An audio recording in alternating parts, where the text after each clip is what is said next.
വന്യമൃഗങ്ങളെ കൊല്ലാനുള്ള ബില്ല് തിരഞ്ഞെടുപ്പ് പടിവാതിൽക്കൽ എത്തിയിരിക്കെ ജനങ്ങളുടെ കണ്ണിൽ പൊടിയിടാനുള്ള നീക്കവും രാഷ്ട്രീയ തട്ടിപ്പും മാത്രമാണെന്ന് Kerala Congress deputy chairman advocate Thomas Unniyadan.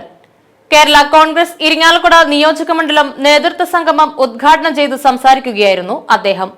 നിയോജകമണ്ഡലം പ്രസിഡന്റ് റോക്കി ആളുകാരൻ അധ്യക്ഷത വഹിച്ച സംഗമത്തിൽ സംസ്ഥാന ജനറൽ സെക്രട്ടറി മിനി മോഹൻദാസ് മുഖ്യപ്രഭാഷണം നടത്തി.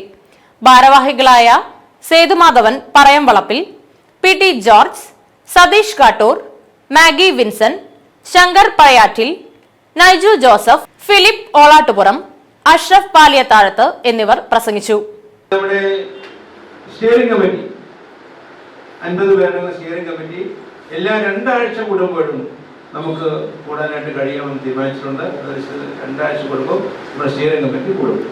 അതോടൊപ്പം തന്നെ ഹൈ പവർ കമ്മിറ്റി, നമ്മുടെ പാർട്ടിയുടെ ഏറ്റവും പ്രധാനപ്പെട്ട കാര്യങ്ങൾ തീരുമാനിക്കേണ്ട എല്ലാ കാര്യങ്ങളിലും നിർദ്ദേശം കൊടുക്കേണ്ട ഹൈ പവർ കമ്മിറ്റി പാർട്ടിയുടെ ഒരു വളർച്ചയുടെ കാലഘട്ടം ആയതുകൊണ്ട് അതിൻ്റെ കുറച്ചുകൂടി നമുക്കതിൻ്റെ പൂർണ്ണതയിലേക്ക് എത്തിക്കണം എന്നുള്ളതുകൊണ്ട് എല്ലാ ദിവസവും നമ്മുടെ ഹൈ പവർ കമ്മിറ്റി കൂടുകയാണ്. അത് എൻ്റെ ഓഫീസിൽ വെച്ചാണ് കൂടുന്നത്.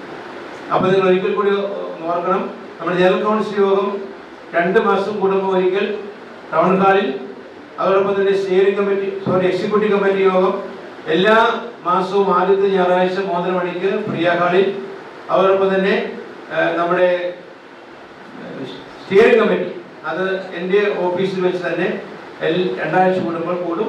അതോടൊപ്പം തന്നെ ഹൈ പവർ കമ്മിറ്റി യോഗം എല്ലാ ദിവസവും നമ്മൾ കൂടുന്നതാണ്. ഇന്ന് ഒരിക്കൽ കൂടി പാർട്ടിക്ക് വേണ്ടി